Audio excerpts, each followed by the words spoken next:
then from Ronan, just rises up, beats Safari. What a fantastic save. And hey, we're live. Welcome to Afterburn Soccer Show. I'm your host, Nathan Hill. You can follow me at Nathan J. Hill on Twitter. Although I'm jumping over to Threads app a little bit.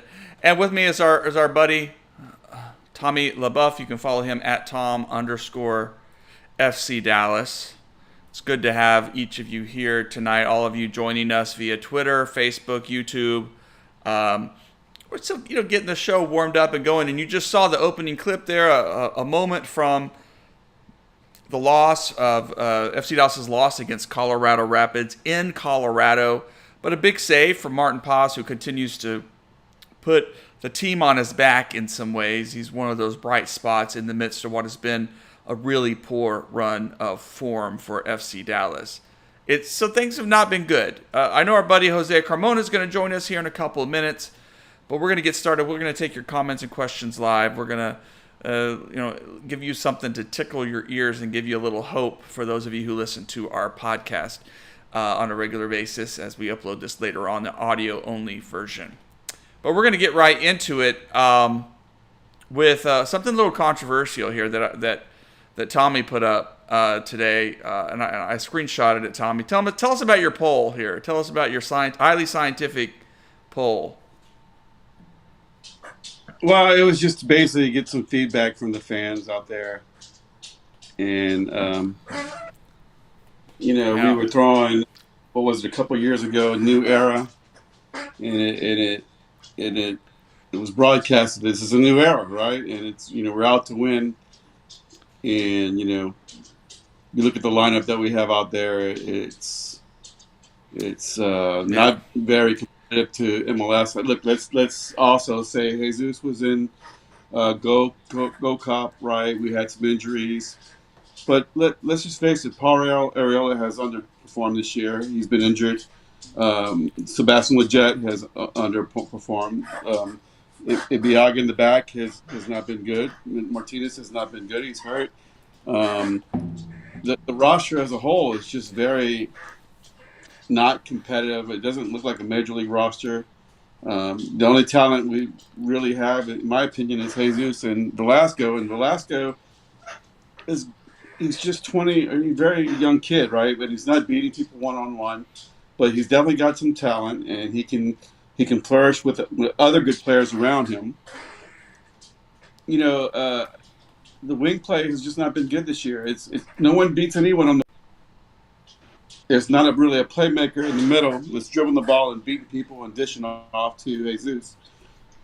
I just feel like if this is a new era, what does that mean? I mean, 'cause it feels like I'm watching North Texas SC every week. That's what I feel. Well, and I should say for those who are going to be listening to the audio podcast version of this a little bit later, the poll that Tommy put up was, hey, FC Dallas is... And you had two options, either trust the process or just a shit show. And right now, 71% are voting for the latter out of 14 votes. I mean, highly scientific and representative of the FC Dallas fan base, but yeah. But yeah, it's been really tough. And Jesus is away. He obviously is a big miss. He has scored the majority of goals for FC Dallas. And you got just injuries all over this roster, some key players that the team has missed. I mean, Ima Tumasi, we missed him for some of these crucial matches where his defensive experience would have been a big boost. Jesus Jimenez, I mean, to have a veteran striker to grind out some of these games, but we've had to go with Hyder up top, or at least according to this game against Colorado, Sebastian Lletget was playing as a striker. I don't know that that's entirely accurate to what was happening on the field, but he's just not a striker. It's just asking a lot. And I know, again, so Nico's had to use what he has. You can't just conjure up players when players are hurt. But it's not been good. It's not been fun. We got the LAFC win, which was wonderful. But since then, the loss to DC United, disappointment this past week, and going to Colorado and handing them their first home win. Granted, I don't think it was a PK. I just think that was a really harsh call. If it bounces off someone's chest onto the arm, I just don't know how you can call that as a ref. But, you know, maybe he didn't see enough on the tape to turn it over. Welcome to the show, Jose. Hey guys, let me jump in here and say, trust the process. You know, it's easy to cry because everybody's injured, and everybody's like, "Oh my God, we're terrible." We're not terrible because we have bad signings. We're terrible because the team has been decimated by injuries. I mean, Pamico, Leggett, Areola, Jimenez. You're missing Jesus and some of the other players that we've had. We're missing both our right backs that were competing. We've had to recall Colin Smith. I mean, this is horrendous. I've never seen this many injuries. You can't pin that on Zanoda. You have to take a look at, you know, how were the injuries suffered? Is this something that maybe the training, your trainers and whatnot need to be addressed? Is this something to do with the graphs, whatever? For whatever reason, this team is decimated, and despite how horrible this injuries have afflicted this team, still in the playoffs as of right now, and we've been horrible. And mind you, this has affected North Texas too. We've been wondering what's wrong with North Texas. Well, I'll tell you what's also wrong with North Texas. A lot of the players that they were counting on, that they had planned to get minutes with them from FC Dallas, are not getting minutes with them because FC Dallas is so depleted that Corca, Endele, Camungo, Mulato, these guys can't get minutes with North Texas, and they had planned, for this. They had planned to incorporate FCD players more often. Well, now they can't count on them. And then you got Hope Avayevo, who's been injured and is their best attacker. You know, you got Carl Saint, international. I mean, how many MLS2 teams have one of their starters out on international duty? Mm. So it's affecting the team from top to bottom. And let's not forget that some of the North Texas kids are, playing also with MLS Next, with the academy, that is. So, but FC Dallas right now, they're just banged up. And I don't care how talented a team you are. Look at LAFC. They're banged up, and they're losing, and they're dropping teams. You think they're happy that they lost to FC Dallas, who was equally banged up? No. You have to trust the process. It's a 3-year build. We're in year 2, and so if this was a 3rd year, then I'd say, okay, you guys dropped the ball. But that hasn't happened. This team's just banged up, and I'm going to tell you something. I'm looking forward to Leagues Cup now, not because of the competition or because the some kids might get like Dante Seeley may get some minutes. We're not. No, because Leagues Cup is going to be needed to get some of these injured guys back in form, and that's the truth. Some of these guys that are going to be coming back are going to not be in any position to come in and affect the game. They got to get back into playing form.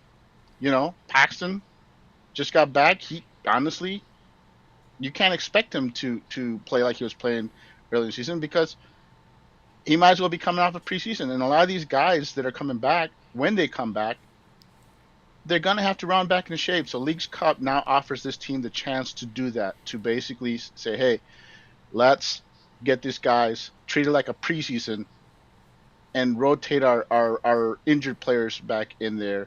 And who cares if the team advances? And, they probably will because of the format.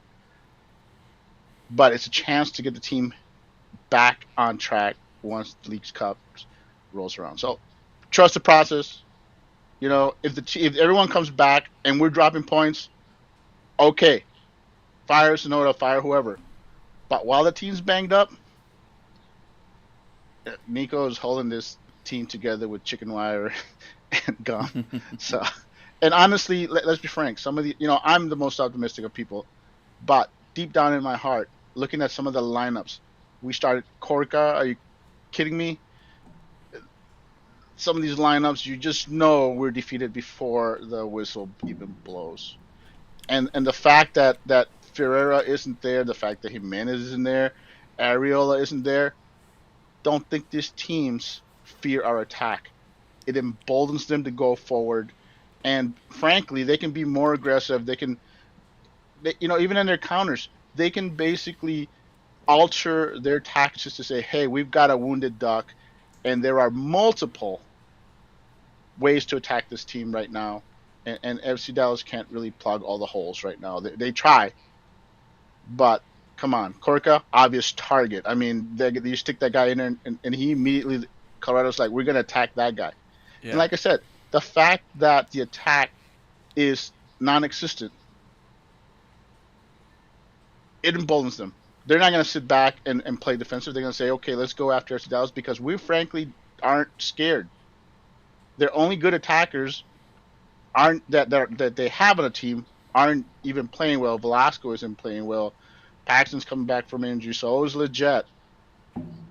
Right now, this team isn't scaring anybody on the attack. And until Jesus gets back, until the team gets in shape, expect more of that. And all the team can do is try to kill the game, try to keep it 0-0, try to eke out a 1-0 win or a draw. And that's the truth of a wounded Duck team. Well, we do give some credit to Sam Junka, who has been another bright spot. The guy makes $85K a year. He's on a veterans minimum kind of deal, and has really stepped up, provided a little spark. I mean, that's why I think, I saw a question earlier, I think in one of our chats, that, is Nico going to lose this team? And I think that's a sign that he's not, that he's getting, he's getting something out of some of these role players. They're stepping up. They're delivering something, but it comes down to some of these key moments. I mean, look, if we go back and if that penalty kick goes our way, and the referee rightly calls it back, because it was harsh. But then again, I don't know. Maybe it's a 1-1 draw, and I still think Colorado would have been the better team out of that result, and maybe they would have tacked on another one late because they would have pushed harder for it. But you could have said, "Hey, we scrounged out an away point, not the end of the world," and it wasn't a very good performance on top of that. But hey, Nico's got to deal with what he's got to deal with. It's just tough right now. It's tough. I mean, the DC United loss is even worse than the Colorado one, just because you're at home. It's a 4th of July crowd. You got to win those games. And against DC United, who haven't been very good, and it comes down to just one play. But meanwhile, DC United has a great striker, a really solid striker who. That's what he's paid to do, and he gets you that one moment of brilliance. And in soccer, sometimes that's all you need. It's a cruel sport sometimes,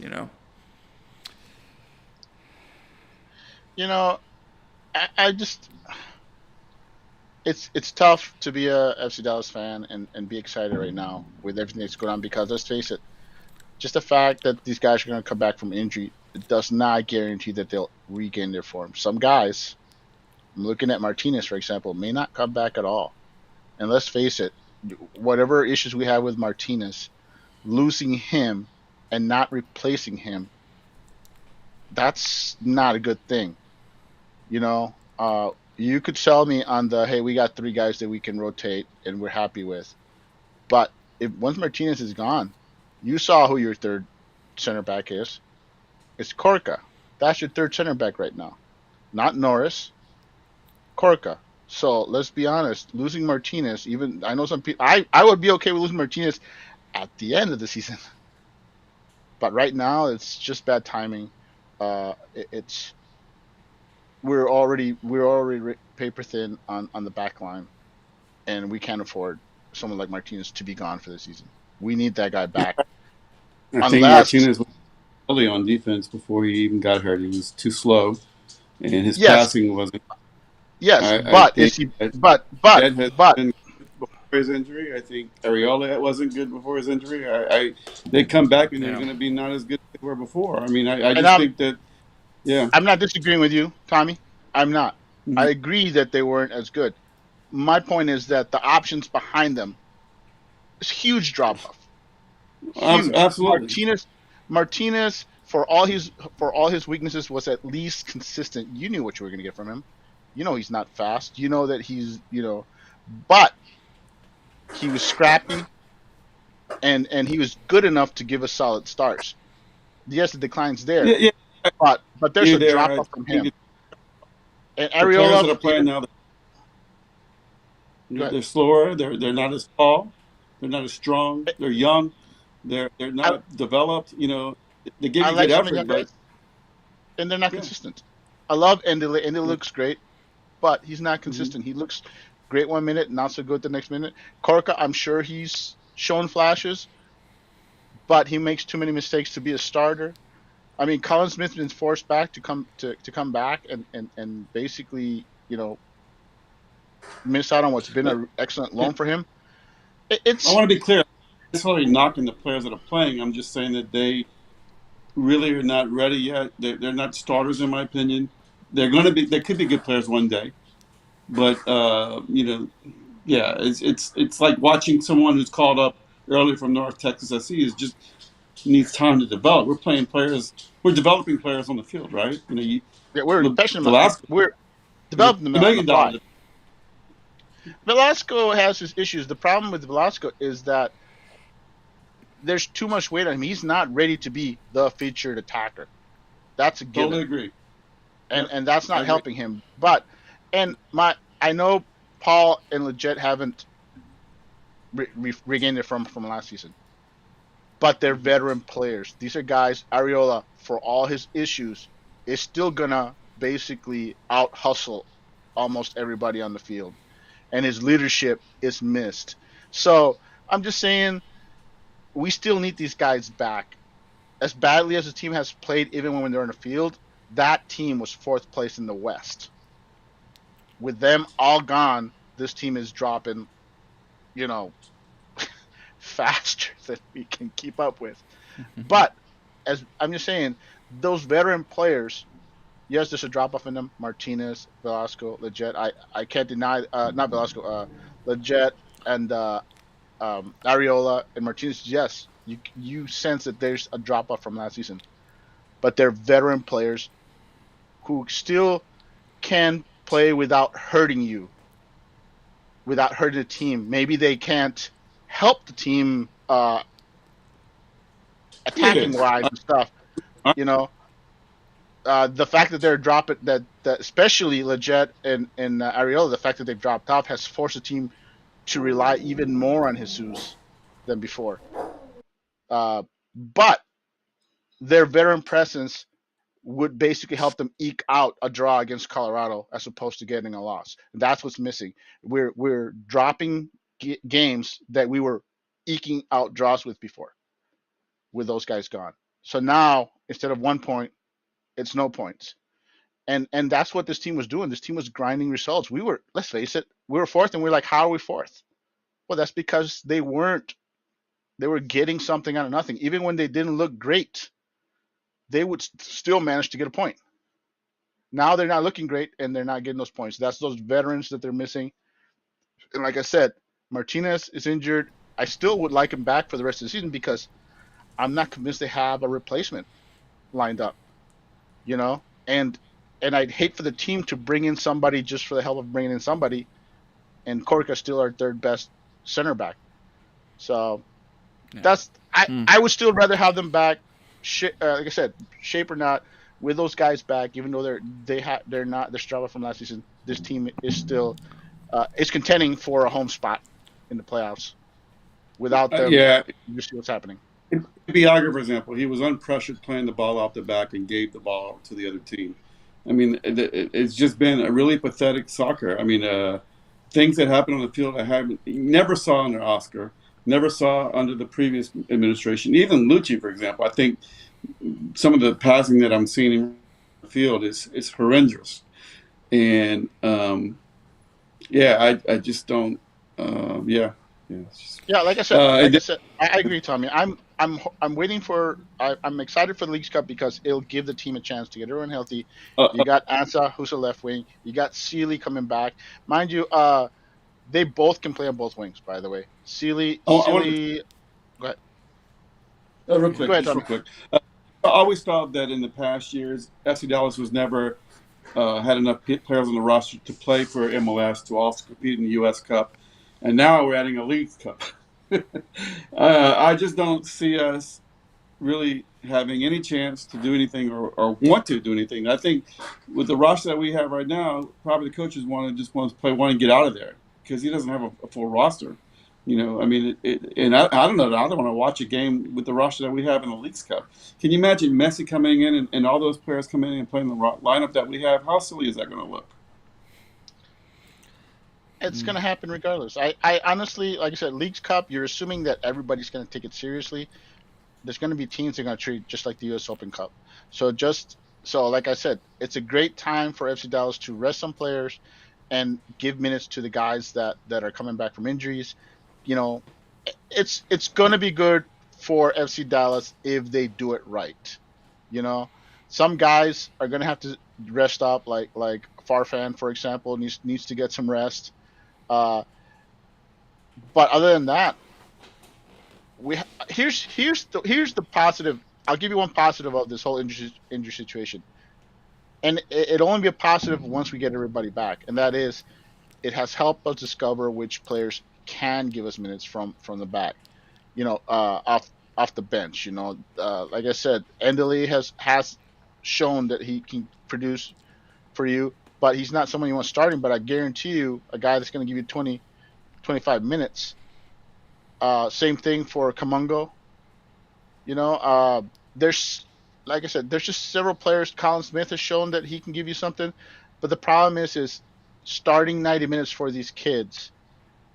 Other teams will eventually find their weakness. These are kids that you want that are showing they can produce for you, but you want them coming off the bench, not starting. That's the difference. And once the team gets healthy, I think we'll be a little happier with our depth situation. But that's assuming. I'm assuming that everyone's coming back. If they don't come Well, back, and then we have a we'll signing. still be in trouble. Well, let me hit RT News We don't know. 7170, a supporter of Afterburn Soccer. Appreciate you following the writing and the blogs and things. Well, we've talked about the mentality mindset issues several of the players are having. I think players are actually decent on this roster. I don't think we're having any major. From what I understand, there could always be things underneath the surface. People frustrated with the lack of playing time. That's somewhat normal and stuff. So, there has been talk about whether Alan is homesick. Alan Velasco is homesick. There's been some posts that he's put up on social media that have speculated some things. And he may be. I mean, he's a young guy.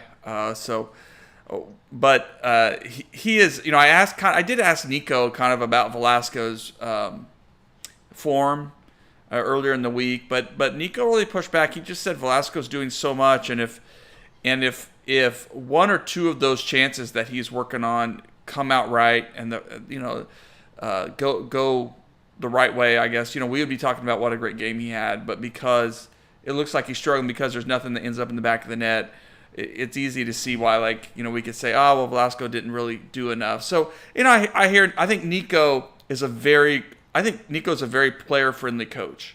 He so far has rarely, if at all, criticized his players publicly. And I imagine in the locker room, he has those frank conversations, but he's always putting context when he's talking to the media and encouraging his team and believing in his team, which I think you have to do as a coach for the most time. And as to Ansa as a left wing and Sealy, I think healthy is the right word. I think Velasco has put on a lot of minutes on his legs. He needs a break here and there, I think, and I think that will also eat some of the burden on him. I think that's more than important because I don't think either of those guys are going to beat him out for competition to start. But I do think they can give him a break here and there, and so he doesn't have to feel like the entire load of a result is on his creativity. By the way, I want to add that Sealy looked great in the 20 some minutes we saw him, and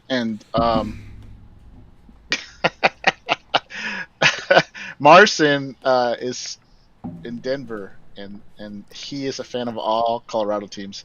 So he was making sure that I knew that the team was losing, so it was not an enjoyable game to watch. Trust me. Uh, but anyway, uh, I was saying Sealy looked great in the 20-25 minutes that we saw him. Yeah. But this is a young player who falls in line with the other young players we have. He's a player I think can give us excellent minutes coming off the bench, but hand him a start, and I think eventually something will go wrong. I'm excited to see him come off the bench. Ansa, I think, is brought in with the idea to push for starting minutes. Where I think Dante Sealy is a player that you want getting those sub performances. You know, so I'm excited that he looked good, but I'm not so excited to say start him because, like I said, Andy Lee's looked good. A lot of the other young guys have looked good, but they've looked best when they've had limited minutes as opposed to Sure. playing an entire match. And so I'm excited to see what Ansa has to offer. I'm excited from what I've seen from Dante Sealy. If anything, it gives the team some options that even if we don't get Jesus and those guys back anytime soon, give us some options. Let's stop relying on the North Texas kids. you know, so I'm excited to see what they got, but I agree with Tommy. Is where's the signings? We definitely need to make another signing or two, um, in the areas that we in the backfield, in the back line. I'm saying sorry, and in the midfield.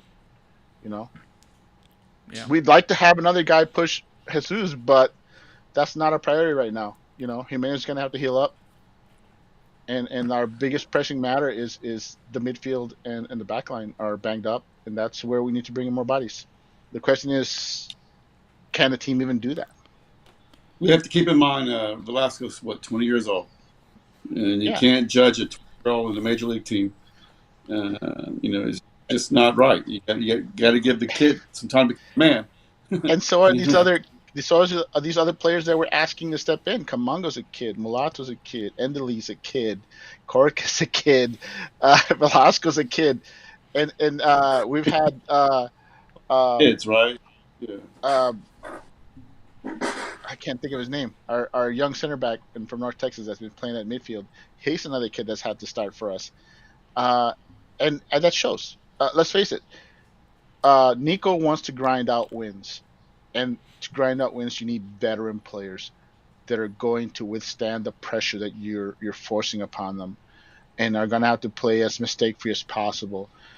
Leggett, Areola, Martinez, these are guys that, even though they've dropped off, they're still veteran players who are not necessarily going to beat themselves. We're not They're saying these men. guys are beating themselves. Yes, They're they're men. men. They're not going to fold under pressure, and they're the guys that are going to help you grind out points. But without them, the kids aren't solid enough to give you 90 minutes, enough to win out those kind of wins, to eke out the grind out points. That's what we're seeing. And the team, it's all we can do is wait. Honestly, it's hope that we don't drop too far down, and hopefully once Jesus and everybody else comes back, this team. Honestly, if the team gets healthy, I'm excited at the possibility that this team can make a run. And frankly, So- I'd rather have a hot team at the end of the season than at the start of the season. Is Jesus coming back? I guess the question. And guys getting healthy. I'm not- Maybe. Yeah. As much as I want Jesus back, I still would prefer that the U.S. win the Gold Cup, or at least make the final, because I think he's been playing U.S. right. the truth is Jesus has been playing very well. That's right. But To me, very well. tune out the diehards. Tune out the diehards. They're ridiculous with their takes. Bottom line is, this team will be judged. U.S. team will be judged on whether they make it to the final or not. They have to win their next game too. Yeah. The pressure's there. They got to get that W. Yeah. They got to make it to the final, or they'll number be seen as It's not the number one U.S. starting right. These are younger It's the kids. This BC is not team. the, Okay, I have a complaint And- about the whole A-B roster thing. The truth is yeah. that the men's national team has to have a roster of about 60, 70 players, because the whole, this person's not number one, this person number two, is ridiculous. You need to go 4 or 5 deep at every position because of all the tournaments. Because there's going to be clubs that don't release their players. There's going to be players that are in the middle of transfers who can't join you because it would be bad for them. And I'm not talking about FC Dallas. I'm talking about all the teams around the world. There's reasons that you have to have a strong, deep roster, and you need to have as many players competing for the A spot as possible. And Ferreira, You'll never do who that if cares? you don't play He's a them. guy that Ferreira, for everyone's complaints, has been one of the best players on this roster in the Gold Cup. Yeah. You know, What's and the point? I'm just saying, some people are ridiculous. We're like, oh, this guy's not the top team. He should never be called. Bullshit. This team needs to have. Just kicking the ball up, bad touch Zardes. What's the guy that kicked the ball in the stands from San Jose when he played for USA? Yeah, Jesus is putting the ball in the net, and he doesn't need a lot of space. He just needs a quick touch, and he's scoring. Right? He's definitely not the Pepe kind of player. That's right. My other complaint with U.S. soccer is this. With fans of U.S. soccer is this. The whole they should have called younger players in, and we'd be okay if they got eliminated, as long as they gave all the young U20 guys, for example, starts. That's complete and total bullshit. Those guys are at home watching on TV. They're not at the game. The casuals are at the game. The casuals expect wins. They expect the U.S. to go far on home soil, mind you. So anyone that tells you a loss in this tournament is acceptable is out of their mind. You are the host country. You better make the final. And the only team that you can possibly lose to in the final that would be tolerable is Mexico, because there'll probably be more Mexican fans in the final than American fans. So it's more of a home game for them than for the U.S. But losing to anybody else, completely unacceptable. There's no way anybody's going to accept that. And any people saying we should have brought a younger squad is out of their mind and being ridiculous. And mind you, I want to give credit to U.S. Soccer. While everybody's complaining about it, let me tell you this right now. They've figured out the level of the Gold Cup, and they've fielded a team appropriate to that level. They basically said, hey, this team, it's a yes, okay. There's some veteran guys. Why they keep calling these guys in? Blah blah blah. Because these guys are gonna grind out that win. When Canada took the lead, who were the guys that came off the field? Reynolds came off the field. Neal came off the field. Roldan came in. Long came in. The guys that everybody was complaining. Why do they call those guys in? Those were the guys that were on the field. Moores came in. Miazga came in. These are veteran players that guarantee that your team does not get eliminated by a team that's basically is outplaying you. You need those kind of grinders, and that's what these guys are. Yeah, I love that. But I'm just saying, stop being ridiculous. U.S. has figured out what kind of a team, and I want to add a counterpoint to that. Canada brought a young team. Canada brought the kind of team the U.S. said we should bring. They brought a team that was loaded with young players. Yes, their starters would probably had more World Cup experience than the U.S. starters, but half their team was young guys. And I guarantee you, Canada isn't celebrating themselves being eliminated. Yeah, well, I wanted to add a new feature to the show called Bad United States Men's National Team Twitter Takes, and there's a lot of them out there. I mean, first of all, this guy who is going, someone jumps off of this and starts doing a Caribbean, I don't know, Captain Jesus Ferrero, Yes. I don't know, whatever nonsense. Yeah, it's a sparrow, yeah. But I mean, this idea that Jesus can as the announcer says, back-to-back hat tricks. Can do all that for your team, which you would kill for. Any team in any league, in any tournament would love a player that scores back-to-back hat trick. But then folks want to rate him down because of that, and so that he's not worth the A team. That Vasquez has more meaningful goals this tournament. I mean, What didn't Jesus Ferrer just score? Back-to-back hat tricks. Well, didn't he just do that? And he scored the winning, PK goal, which by the way, Clutch. but I'm But- gonna say one thing, and to show you just how ridiculous these guys are. If Jesus Ferreira had gone to Europe, if he was in Europe and not playing for FC Dallas, he would not be playing in the Gold Cup because he'd be in Europe, and they're basically, unless he was like on a second division team, they weren't going to call him in because they weren't going to call in all those European players. It was going to be mostly a domestic team. Jesus would not be at the Gold Cup, and the U.S. would not have won their group because Jesus Christ. Vasquez, excellent hold-up player, but he's not scoring a hat trick against those clubs. He's not. You know how I know? Because the people who have scored for hat tricks for the U.S.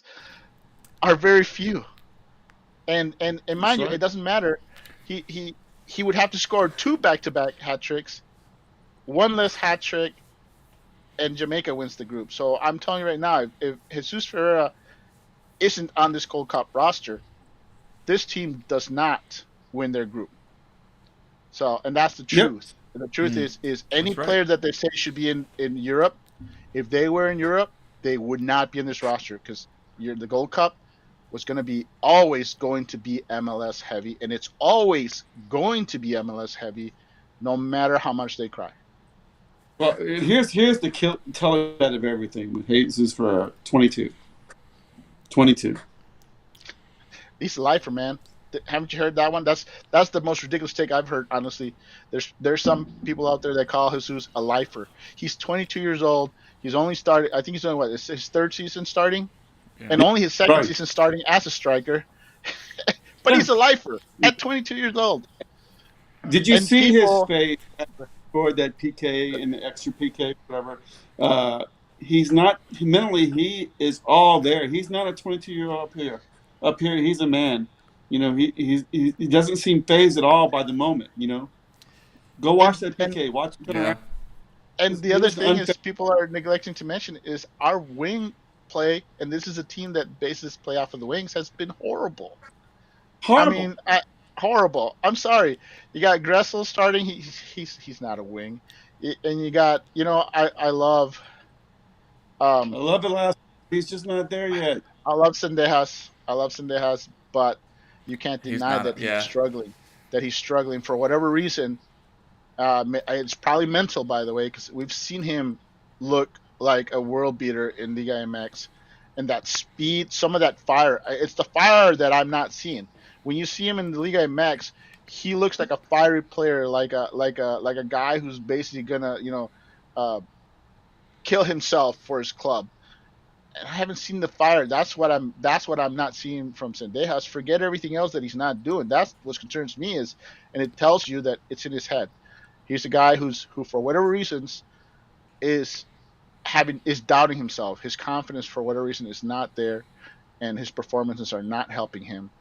And I hope here I'm gonna make a prediction right now. Just and you heard it here first. If it's Mexico and the U.S. in the final, Sendejas will probably be one of our best players, if not our best player on the field, because he will relish playing against guys that he sees all the time, that he knows he can perform against and has performed against. And I guarantee you, if it's U.S.-Mexico, all of a sudden, Sendejas, who has looked average at best, you'll suddenly see that fire that I'm telling about, that competitiveness. That I think that's what's missing, his confidence. And look, Canada, who had looked like crap, came out and played confidence because a lot of these guys are MLS guys or have played against MLS guys, and they knew from familiarity that they could play against these guys, and that gave them the confidence to come out there and go toe to toe with the U.S. And that's what I'm saying is once Mexico rolls around, the guys that everyone's crying about are the guys that are going to stand out. Your Roldans, your Morris. These guys have gone toe-to-toe with Mexico, and these are the guys that are going to be itching for a fight. And that's why they're brought. They're brought to ensure that the team goes forward and wins these ugly games that are inevitable. Mind you, I heard the complaints. I watched the game. In my opinion, in the first half, everyone's like, oh, it was crap. No. It was basically two teams who knew they were in a knockout phase, who were not going to make mistakes, and were playing it safe. Both teams, because they knew all the action was going to be in the second half. And honestly, I was expecting a 1-0 win, and it would have happened if had it not been for that handball miracle there at the end. Yeah, for Canada. Robinson. Yeah, and RT, I'm with you, man. That one of Jesus' goals, one of his first goals, where he just received the ball in the box, popped it up, and then quickly slotted it home. It's just he's not just getting on the end of a cross at the far end of the box or whatever. He's not just tapping in a rebound. I mean, it's class. It's just class. And here's another thing I've said, by the way. Everyone's complaining about Jesus, disappearing against these teams. And these are the same guys that are telling you that our wingers are playing like crap and our midfield's playing like crap. So why do you think Jesus is disappearing? He's not disappearing. He's basically having to play midfielder, and it's not surprising that when Velasquez comes in, he's getting better feet. Why is that? Because now Ferreira is one of your midfielders too. So him and Bucio, all of a sudden you got two guys that can feed you the ball, which Jesus doesn't have. He's versatile. He's not only great in the box, but he can go play 10. He can play on the wing. I mean, that's invaluable. By the way, can somebody tell me what position he was playing in the second half? Because Ferreira was everywhere. He was like playing D mid at times. He was playing D mid. I swear that he had a hybrid role. Basically, Callahan said, go out there and stay. As long as you stay in the midfield, you can do whatever you want. You want to play fullback, go play fullback. You want to play D mid, go play D mid. And Jesus' job was literally to put out fires. Go ahead, Tommy. Well, he was. Even though he was, he'd been running his butt off, right? So he wasn't 100%, but he could play on the wing or in the mid with less energy, still get the ball, keep the ball, could get the passes in. He's got value there, So, and then he could, he's valuable to PK. If they take him off the field, and I'm gonna tell you right now why Jesus is your third best attacker on the U.S. men's national team right now. It's not because he's a better striker than Vasquez, or because he's a better striker than Wright or a Sargent. It's his versatility. Your third striker on the roster better be able to play other positions, because I guarantee you that whatever Sargent or Haji or Vasquez can do, Pepe and Balogun can do better. So you need that third guy to be able to play not just striker. He needs to be able to play in other positions. And that's where Jesus is your third guy, because he's the guy that, hey, one of your wingers isn't playing well, put Jesus at winger. Or you can put him at attacking midfielder. Or you can put him as the striker. You can put him on the left wing. Jesus will literally kill himself for your team and will play whatever position. I guarantee you, if you said, hey, we're going to play a defensive three-man back line and we only have two center backs, I guarantee you Jesus would say, put me back there and I'll help defend. And that's what you want from your third striker on the roster, is versatility. And that's something that the other guys, not named Pepe and Balogun, can offer you. Not to the extent that Ferreira can. He's the Cheeto. Well, look, hey, before we close out the show, I do want to get to one clip. I didn't have clips from Nico this time, but I do have them from Javi Cano after North Texas. The other result of the weekend was North Texas traveling up to Tacoma Defiance and just getting smoked. 2 own goals. And really, head coach Cano said that the team generated like 14 shots. The offense was decent. Hope started, which is a good sign for him.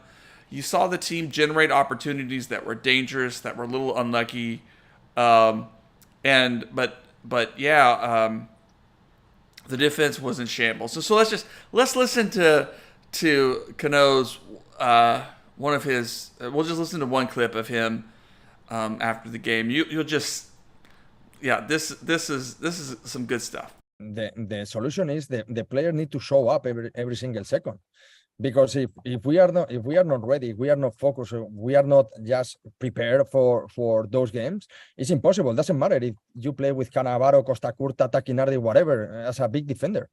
The problem is the player is not ready, is not prepared for the game and show up to the field and just waiting like some miracle will come, and just no, it's impossible to win any single game. Doesn't matter if you have the best defender on the world. And doesn't matter what players you play. Of course, we want to make some subs. We want to, and we only traveled with 17 players outside. So like I left at home players like could be. It wasn't the decision like to bring it to start or give it at home. And it's a pity to need to have those decisions. And after when the game is coming back, and I thinking like, maybe I need to follow my guts more and not thinking more on this. So like, but now I cannot do anything. The only thing is, I told to the players, our standards, we cannot draw the bar to the hell. We need to come back, show up, and demonstrate like we want to go. And next week we have Houston away again. It's a big game. It's a big rivalry. They wanna wait us there with a knife on the hand and say like, okay, we want to make another 3, another 4, another 5, and try to go hard versus them. So like, if we go with the same mentality, maybe we come back from Houston with another 3 or 4. So I expect the players show up. I expect the players taking responsibility. I took responsibility as well. I told them I'm the first one because I'm the captain on that boat. And I need to take the responsibilities, but they need to show up as well, because if not, it will be hard to defend every single one when I need to defend them. Head coach Javi Cano, who just absolutely was not happy with the performance from his young team, but a team that it's clear from his perspective now that need to do some growing up, that need to figure out if they're going to play professional soccer or not, and they can't just show up and go through the motions and expect something to happen. Well, what Coach Cano is talking about is that his hands are tied. He's limited to the roster that he has because of all the players that are not available to him right now. And he's counting on the players that he does have to not make excuses, to show up and perform, and they're not. And this is why I'm not why I believe North Texas can still make a run towards the end of the season, because let's face it, Hope is the team's best attacker. It has been. And the fact that he has been injured and is now coming back and out of form, that's hurt the team significantly in the attack. The attack is struggling, and having your best creator gone or injured and not 100% has hurt. So get him back up to speed. That's going to help this team immensely. You're also going to be getting Carl Saint back from Haiti, where he's been playing against at a faster pace with much more dangerous team, and I guarantee you that's going to slow the game down when he comes back. That's going to solidify our defense. Carl played on Sunday, but I think Cano, because the back line was so bad, he did they slotted play, him as a defender. But yeah, it was off the bench. No, I mean, he did play, but you got to remember that he had been playing in international duty, so you got to assume that there had to be some fatigue plus the travel. So yes, he was back for that game, but you got to think that he wasn't 100%. I'm just saying, now that he's back and he can settle in, hope I'll be able. So mind you, these guys also get back in the rotation, and also once FC Dallas itself starts getting healthy, now you're going to start getting guys back like Endele, Korka, Kamungo, guys that you were expecting. You weren't expecting to be starters, but you were expecting to be available from time to time, and that hasn't been happening. Now suddenly you get these guys. Now suddenly Coach Cano has options that he doesn't currently have. So I'm not saying it's going to fix things, but I'm saying it will improve things, and it'll come down to the growth of the younger players, whether the team makes the run or not. I'm just saying the guys, Saint, Hope, getting back in form, starting to get players back like Corca, Nolan Norris, all those guys back from the senior team will solidify this team, and it'll come down to basically the team performing on the field. But there's talent there that's not available to him, that has his hands tied. He's relying on the really young players, and with young players, it's you know, Yeah. it's you're flipping a coin, and some days they'll perform, some days they won't, and some days they will perform, but not for the entire minutes. And you see this team, all it takes is one mistake or two, and it's a goal conceded. And so, and again, like I said, you're gonna have reinforcements coming. I also want to mention we did sign that kid that's going to be joining from Argentina.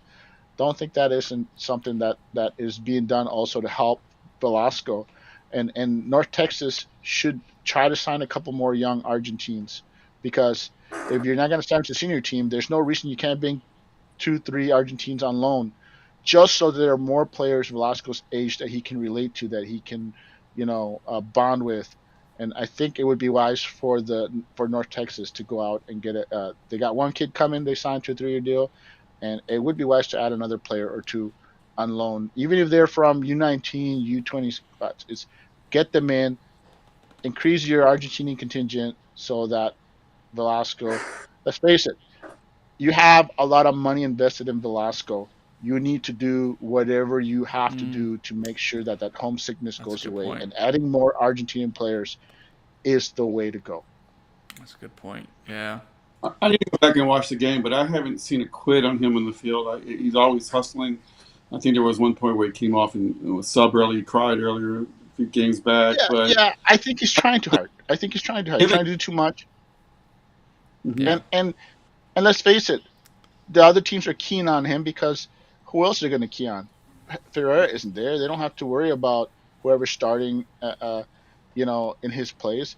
Ariola isn't there to muddy up the waters and create. I mean, Ariola's best quality is he creates chaos. he's got That's not talent. He there. needs to work on people one-on-one, but he can score a goal. He can dribble. He can pass. He's still 20. And mind you, you get O'Brien back, and which, sorry, but it brings me back to Jesus Ferreira. Just a point I forgot to make is look at O'Brien and look at Ferreira, or we consider O'Brien a burner, but he's not the fastest guy on the team. It's Ferreira, and the difference between Ferreira and a guy like O'Brien or some of these other speedsters that we have that we had on the team, or that we see around MLS. Yeah. We got these guys that have this straight line speed. Jesus has that speed, and he has technical ability and to cut and turn and do all these things that these guys can't do. And that's the difference between Jesus and everybody else. Jesus is one of the fastest players in the league, and also very technical. And so we're missing that. That this is a guy that O'Brien is playing his heart out, but he's a straight line speed guy. There's a lot of guys like that are one dimensional, and to O'Brien's credit, you can see he's trying to round himself out, add some more weapons. He's not there yet, but he's trying. And I think that, if the U.S. did go to the Gold Cup final and, Jesus is playing a lot, when he comes back, he's going to need some time off. He just can't keep going. Yeah. I agree, Tom. I'm concerned that he may have injured himself, and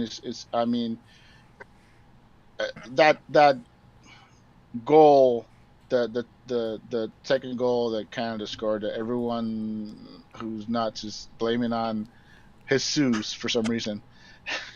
I was pointing out that you could see Jesus turn on the jets to try to catch up to him, and then you see him pull off and break off. And I remember watching the game and seeing him grabbing at his groin the rest of the match. And I'm worried. I'm worried that Jesus has injured himself, and it's not a serious injury, but it is one of those injuries that's gonna make him less effective.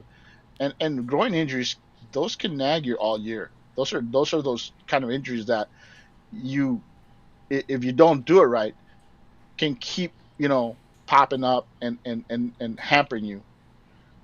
So that's my concern is that Jesus will come back and simply be. We've seen this before.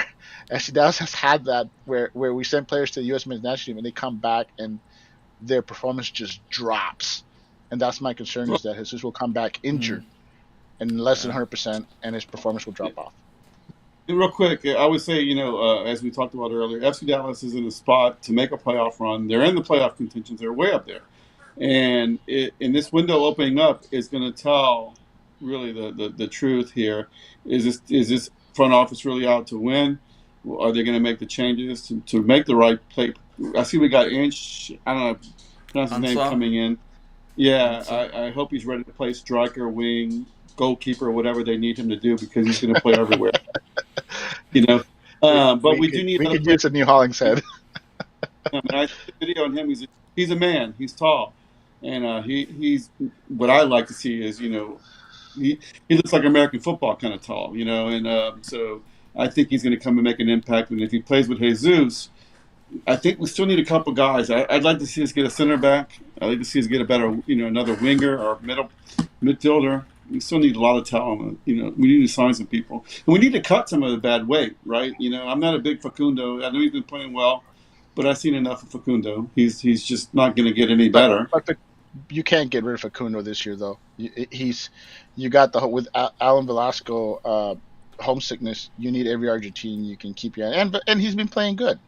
He's been playing good enough that's a winter conversation. In the summer, I'm okay with Facundo not going anywhere. I'd be disappointed if they got rid of him, in all honesty, because my concern is that a team comes and tries to sign away Ferreira or Ariola or some of these guys, and while part of me says, "Oh yeah, sell Ariola, sell," we need those guys. There's some guys that I won't be upset if they leave in the winter, but in the summer is the wrong time to offload some of these guys. It has to be the right move. The window closes August 5th. It looks like August 5th, but I think the MLS window it closes later. I think. August 2nd. August 2nd. August 20. Yeah. July 5th to August 2nd. So that's your answer. Yeah, it's always usually about a month. It's only about a month. The summer window is only about a month. Yeah, like I said, the concern is that one of these starters is going to be sold, and like I said, I have no problem with that happening in the winter. I don't want to see it in summer, unless they have a like for like coming in. Let's say you get an offer for Leggett. Okay, if you take that, I expect them to add somebody of similar quality. Otherwise, you're just hurting the team. Same thing with Ferreira. Or someone comes in with an amazing offer for Ferreira, and you gotta let him go. You better be trading for an MLS level starter at that position. Otherwise, you're torpedoing this season. Yeah, and it's not just a starter. He's a homegrown. He's Dallas. He's alumni. His dad played for Dallas. It's not just getting rid of a starter. It's getting a legacy, a home. He's McKinney. I'm glad you say that because I want to point something out. Something that you hear all the time from U.S. fans that Jesus is choosing to stay in MLS and doesn't want to go to Europe, whatever. The whole he's MLS. The truth is, and what they're soiling on the fact that Jesus was given the pay to not leave. Basically, Dallas says, "What's it gonna take to keep you here in MLS?" And they made him the only homegrown DP player at the time, basically the highest paid homegrown in the league. A notoriously cheap team dug down and said, "Jesus, we want you. We're going to build our team around you." And they have. And they paid him what was necessary to keep him here. Enough to dissuade other teams from coming in, which is what you're supposed to do. So this whole Jesus doesn't want to challenge himself. No, the team dug down deep and said, "What's it going to take to keep you here?" and he said, "Make me a DP. Make me the highest paid, the first ever homegrown DP. Pay me like a real DP." And Dallas said, "Done." And they've gone Guess out. what? And let's face it, Once he is the centerpiece of this team. You can't deny that they literally built a team around him. So that's why he's here, because Dallas made sure that he was well compensated. And anyone thinking that he's going to take a pay cut, or if someone comes in and says we'll give you $5 million for Jesus, that he's going to leave, that's not happening. It's going to have to be a team that comes in with an offer that FC Dallas cannot refuse, and I frankly don't think that team's coming. Not I'd be this year. curious to ask Carlo Pepe if he had the choice again to stay or go. I'm curious to know if he was given the same kind of contract to stay. He'd probably go though. I don't know. It's just hard. I think if a player decides they're going to go, and I think Pepe was like, I'm ready. But here's the thing, though: is Dallas had two of the best striker prospects in the nation, and the truth is they could only keep one. And homegrown. Yeah, yes. The American strikers, two of the best prospects in the nation, in Pepe and Jesus, and they basically said, okay, we can keep one, but not both, and they chose to keep Jesus. And because they got the ridiculous offer for Pepe, which you're not going to turn down, and that was on Pepe. Pepe had other offers. He chose to take the biggest one. I'm sure the Hunts said, yeah, Pepe, go to Oxford. I'm sure they helped. I'm sure they didn't try to convince him. But next World Cup, I got to believe it's Pepe and Ferreira on the lineup. We don't know. It's too far away. 3 years from now, the truth. That's why I say we need to have 60, 70 guys, because there's no guarantee that any of our top 4 strikers are going to be in form, not injured. There's so many variables. Anything could happen. Arsenal could decide to basically not loan out Balogun and keep him on the bench. There's so many things that can happen badly for everyone and anyone. Jesus, he could go to Europe and not get any playing time. Pepe might get injured. You don't know. You need as many options as possible at every position, and that's the truth. And that's no one can tell you. Yeah, who's I mean, look at we a few years ago, it looked like Daryl DK was going to be a dominant force presence for this national team, and the guy just hasn't been able to stay healthy, and it's a shame because he's a wonderful player, but it's not his fault. It's just sometimes it happens. It's just it happens to any national team. Cannon took himself out of the U.S. Picture by going to Boa Vista, who then made him a permanent center back. And people are like, so you got a guy like Cannon who suddenly has options, and he's got to get it right. On one hand, one rumor is that he's going to Trabzonspor in Turkey, and Trabzonspor's been like a top 5, top 6 team, and they've actually won the title, I think, in the last couple of years. So it's not a bad option.